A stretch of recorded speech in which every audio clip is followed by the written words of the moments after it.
자, 여러분 안녕하십니까?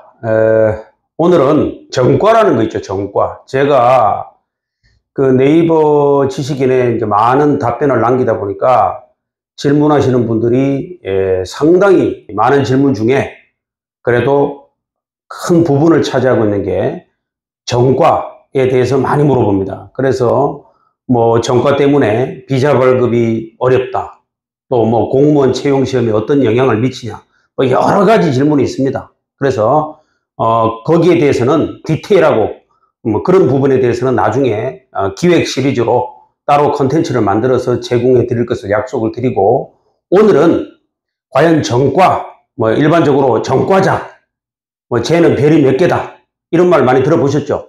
정과, 뭐 빨간 줄, 뭐 이런 말을 옛날에 어르신들한테도 많이 들어봤을 겁니다. 그래서 과연 정과가 빨간 줄하고 같은 말이냐, 또 다른 말이냐, 이런 거에 대해서 한번 설명을 드리도록 하겠습니다. 지금 유튜브 상에는 정과에 대해서 뭐 변호사님들이나 많은 분들이 말씀을 해주고 계십니다. 그런데 제가 이렇게 보니까 정확하게 전달을 하고 계시는데, 한 가지 좀 아쉬운 거는, 이 정과라는 걸 설명할 때는 우리가 숲이 있고 나무가 있잖아요. 그런데 나무를 자꾸 설명하니까 보시는 분들이 잘 이해를 못 하시는 것 같아요. 그래서 오늘은 제가 이 컨텐츠를 만든 거는 정과를 이해시킬 때 숲, 그렇죠, 전체적인 흐름을 소개해 드려야 정과가 과연 무엇이다라는 걸 이해하시는데 좀 편할 것 같아서, 그래서 제가 이렇게 한번 설명을 드리겠습니다. 전체를 설명을 한번 드리겠습니다. 잘 들으시고 참고를 하셨으면 좋겠고요. 자, 우선 이렇게 제가 만든 이유는 뭐냐면, 우리가 경찰서에서 입건이라는 걸 합니다. 입건이 뭐예요? 이게 이제 수사 시작입니다. 수사 시작. 그럼 수사가 시작됐다는 건 뭐예요? 요게 바로 이제 범죄사건부라고 있습니다. 범죄사건부. 요걸 우리는 이제 사건 접수부라고 해요. 경찰에서는 수사가 시작된다. 그러면 바로 입건이라는 표현을 씁니다. 그러면 수사가 시작된다는 것은 뭐겠습니까? 범죄 혐의가 있어야지 시작되는 거죠. 그러면 예를 들어서 112 신고가 들어왔다. 뭐 고소 고발이 들어왔다. 근데 만약에 범죄 혐의가 없다. 이거는 뭐 형사사건이 아니고 민사사건이다. 이러면은 수사 시작도 안 하겠죠. 그죠? 뭐 예를 들어서 112 신고가 들어왔다. 뭐 장난전화가 들어왔다. 뭐 신고가 들어왔어도 범죄가 아니더라. 이런 거는 아예 시작도 안 하겠죠. 그래서 요게 사람으로 말하면 뭡니까? 이름이 올라가는 거죠. 병원으로 말하면 뭡니까? 원무과에 접수하는 거죠. 외래 접수를 해야 뭐 치료를 할 거 아닙니까? 그래서 경찰서도 입건이라는 표현을 쓰는 거죠. 그래서 여기서 수사가 시작된다고 봐야 돼요. 그러면 여기서 이제 그 수사가 시작되면 범인이 있을 거 아닙니까? 범인. 한마디로 이제 범인 피의자라고 합니다. 피의자, 용의자 뭐 이렇게 표현을 썼는데, 뭐 피의자, 용의자에 대해서 우리가 이제 만약에 피의자고 용의자고 아주 같은 말은 아닌데, 보통 이제 피의자가 이제 입건 대상이 되고, 용의자는 피의자의 전 단계고 아직 의심을 받는 단계고, 그러면 이제 요걸 작성합니다. 요거. 수사 자료표라는 게 뭐냐면 요런 겁니다. 요렇게 생겼는데, 여기 이제 수사 자료표 해가지고 여기 이제 지장을 이렇게 찍어요. 그래가지고 이제 이름이 있고, 뭐 죄명이 있고, 경찰서에서 한번 조사받아본 경험이 있는 분들은 이런 거 한번 찍은 경험이 있을 겁니다. 그래서 수사 자료표라는 걸 작성합니다. 그럼 수사 자료표 작성이 됐으면 이게 무슨 의미냐면 저장을 하는 거예요. 그러면 이 범인이 나중에 처벌을 받을 수도 있고 또 안 받을 수도 있겠죠. 그렇죠. 그래서 이렇게 네 가지로 나눕니다. 네 가지로 나누는데, 요게 바로 이제 수사 경력 자료라는 게 있어요. 수사 경력 자료. 그 다음에 이제 범죄 경력 자료. 그 다음에 이제 수영인 명부라는 게 있어요. 그 다음에 이제 수영인 명표라는 게 있습니다. 명표. 이렇게 네 가지로 나눕니다. 그래서 요 두 가지는 경찰에서 관리를 하고요. 이게 이제 경찰청에서 관리합니다. 그 다음에 수형인 명부, 말 그대로 형을 받았다는 겁니다. 그럼 조금 무거운 냄새가 나죠. 그래서 요게 뭐냐면 검찰이나 군 검찰에서 보관하는 겁니다. 그러니까 부죠, 부. 부니까 이제 부책이겠죠, 부책.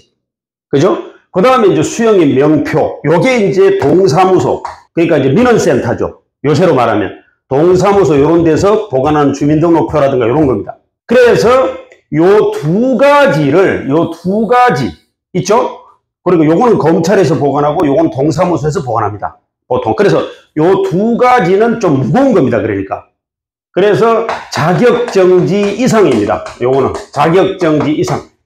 이따가 이제 형벌을 소개할게요. 자격정지 이상 받은 사람의 명부를 작성해 놓고 요거는 표입니다. 표. 한 장씩 사진이 붙어 있겠죠? 그래서 요게 사실은 빨간 줄입니다. 빨간 줄. 그래서 우리 어르신들이 보통 보면 빨간 줄 그러잖아요. 과거에 군사정부 때는, 지금은 그런 게 없지만 군사정부 때는 이게 호적에 빨간 줄 막 올라갔어요.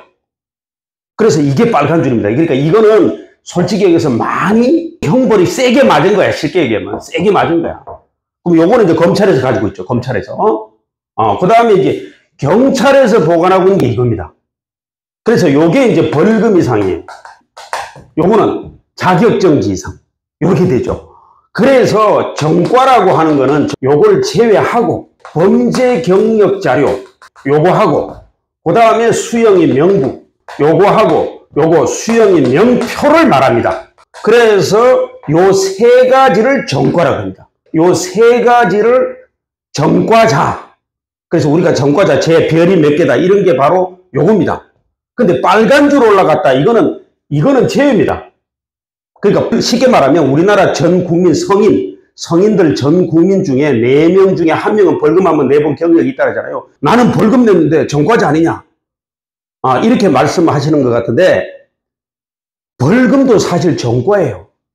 벌금도 정과인데 빨간 줄 올라간 건 아니에요. 빨간 줄은 이런 걸 말하는 거예요. 이거 보통 자격정지 이상. 정과자 그러면 벌금 낸 사람도 사실은 정과자 맞아요. 맞는데 빨간 줄 올라간 건 아니야. 빨간 줄은 실제 자격정지 이상. 그러면 나는 집행유예 받았는데 그러면 뭐냐 그러죠. 집행유예도 여기 들어갑니다. 미안하게도 수형의 명부, 수형의 명표의 대상입니다. 물론 이제 영원히 보관하는 게 아니고 요거는 지워줍니다.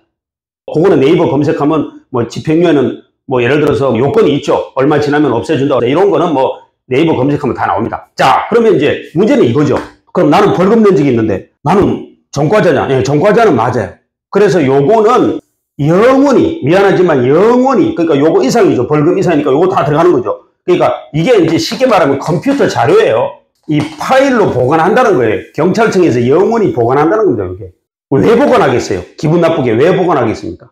요거는 예를 들어서 뭐 한 번 범죄 짓고 영원히 범죄 안 하면은 별 문제가 없는데, 한 번 범죄 짓고 또 범죄를 하잖아요. 그러면 그 사람에 대해서 자료는 있어야 될 거 아니야. 이 사람이 옛날에 뭐 아무리 수십 년 전에 뭐 정과 뭐 예를 들어서 벌금 한번 낸 적이 있다. 그러면 참고는 해야 된다. 그래서 경찰청에서 참고로 갖고 있는 거예요. 이게 영원히 보관합니다. 영원히. 그리고 이런 거는 어떤 요건이 되면 자료 삭제는 돼요. 물론 컴퓨터 자료, 경찰에서 컴퓨터 갖고 있는 자료는 여기 이런 것도 다 나오는 거죠. 당연히 무거운 것들이니까 다 나오는 거죠. 다만 서류를 없애준다는 거예요. 요것도 벌금 서류는 없애주지만 컴퓨터 자료는 다 갖고 있다. 그래서 이게 벌금 이상이잖아요. 예. 이제 문제는 수사 경력 자료인데, 수사 경력 자료는 요거는 벌금 미만입니다. 그러니까 벌금 미만이니까 가벼운 거죠. 이런 것들은 그냥 수사 경력 자료로 보관합니다. 보관하는데 요것도 뭐 몇 년 지나면 없애줍니다. 가벼운 것들이니까. 예를 들어서 기소유예 같은 거는 뭐 5년 지나면 없애줍니다. 그럼 기소유예는 정과에 들어가느냐? 기소유예는 검사가 봐준 거죠. 처벌도 안 한 거예요. 그러니까 벌금보다 더 약한 거야. 기소유예는 수사 경력 자료에는 나오지만 범죄 경력 자료에는 안 나옵니다. 그러니까 기소유예는 정과자가 아니지. 그러니까 자꾸 이렇게 설명하니까 여러분들이 형벌의 종류를 알아야 되잖아요. 그래서 끝으로, 자, 우리나라 형벌의 종류는 9가지밖에 없습니다. 요거예요. 요게 9가지예요. 그래서 자, 사형, 그 다음에 징역, 그 다음에 금고, 그 다음에 자격 상실, 그 다음에 자격 정지, 그 다음에 벌금, 그 다음에 구류, 그 다음에 과료, 그 다음에 몰수잖아요. 그래서 우리나라의 형벌은 이렇게 딱 9가지입니다. 그런데 여기서 처음 보는 용어도 좀 있죠. 근데 뭐 이걸 다 설명드리면 너무 시간이 오래 걸리고, 익숙한 단어가 있죠. 그래서 요거 벌금, 그죠? 요런 걸 한번 보셨잖아. 그러니까 우리나라에 뭐 성인 4명인가 5명 꼴 중에 1명은 벌금을 내본 경력이 있잖아요. 그러니까 요거죠. 그래서 요거 이상을 전과자라고 보시면 돼요. 네, 벌금 이상. 그래서 요거 벌금 이상, 그죠? 그러니까 수형의 명부하고 수익의 명표는 이게 다 들어가는 거죠. 다만 벌금 미만, 벌금 밑으로 요거는 전과자가 아니다 이 말이야. 요런 걸 우리는 뭐라고 부르냐면 수사경력이라 그래요. 수사경력. 그러니까 나는 쉽게 말씀드리면 폭행 한번 듭시다. 폭행. 사람을 때렸어요. 그런데 수사가 입건돼가지고 진행되는 과정에 폭행죄는 반에서 불벌죄거든요. 그러면 피해자가 처벌하지 마라. 그러면 처벌 안 합니다. 그렇지만 입건은 됐잖아. 입건은 돼 있는 상태에서 수사하다가 공소근무로 딱 돼버립니다. 공소근무가 되면은 처벌을 안 하거든요. 처벌을 안 해도 수사 경력에는 들어가겠어요, 안 들어가겠어요? 들어가죠. 말 그대로 수사 경력이라는 거는 조사를 받아봤던 경력이야. 그렇게 보시면 돼. 그런데 벌금 미만이라고. 벌금 미만은 전과자가 아닙니다. 내가 전과자는 어디서부터 전과자라고 그랬어요? 예, 범죄 경력, 그러니까 벌금 이상, 요 벌금 이상을 우리는 전과자라고 보시면 돼요. 그래서 벌금, 그 다음에 그 위로 다 수형의 명부, 수형의 명표. 그래서 범죄 경력자로. 다만 서류는 다 없어지지만 컴퓨터에, 그러니까 쉽게 말하면 경찰청에서 컴퓨터로 저장은 하고 있다. 저장은 다 영원히 한다. 요거 영원히 보관합니다. 벌금 이상이니까 요런 자료에 대한 컴퓨터 자료는 다 가지고 있다. 경찰청에서 영원히. 다만 요거는 전과자가 아니다. 저는 뭐 예를 들어서 조사받다가 입건돼가지고 조사받다가 뭐 예를 들어서 증거 불충분으로 나왔다. 혐의 없음으로 나왔다. 그렇죠? 그러면 전과자가 아니고 수사 경력 자료에는 들어가는 거죠. 자, 끝으로 아예 입건도 안 하는 거 있죠. 입건도 안 한다는 얘기는 수사 자료표도 작성 안 한다는 거야. 그런 게 있죠. 그게 대표적인 게 뭐냐면 즉결이라는 겁니다. 즉결 심판. 20만 원 이하의 구류 과료. 그러니까 아주 경미한 사건. 아니면 뭐 경찰이 각하해가지고 불송치를 했다든지 처음부터 아예 사건이 되지도 않아가지고 그냥 돌려보냈다든지. 그러니까 그건 입건도 안 된 거죠. 이거는 수사 시작인데 수사 시작도 안 된 거.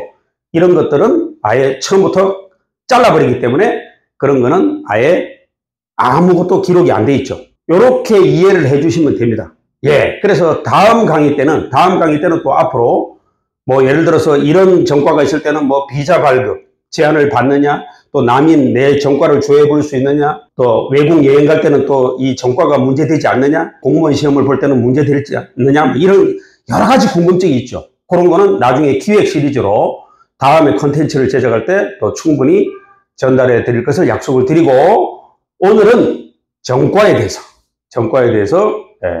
말씀드렸습니다. 예, 제 강의가 도움이 됐다면 구독, 좋아요, 알림 설정 부탁드리겠습니다. 감사드립니다.